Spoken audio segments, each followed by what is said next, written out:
કે કોંગ્રેસ અને આમ આદમી પાર્ટીના સુપડા સાફ છે. ગુજરાતની જનતાએ નક્કી કરી લીધું છે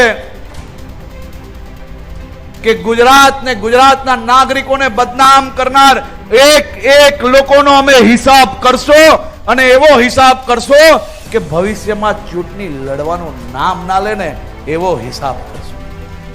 અને એ હિસાબ કરવા માટે લોકોએ મક્કમતાથી જ્યારે મન બનાવી લીધું, ત્યારે રિઝલ્ટના આગળના દિવસે જેમ દરેક ચૂંટણી પહેલા ઈવીએમ નો વાક હોય, તેમજ ફોર્મ ભરાવતી વખતે દર વખતની જેમ આ વર્ષે કોંગ્રેસ અને આપિયાઓ એક સાથે મળીને ચારે દિશામાં જે ખોટા આરોપો ચાલુ કર્યા છે, તે જ દર્શાવે છે કે ગુજરાતના કોઈ બી ખૂણે કોંગ્રેસને માન કે કોંગ્રેસને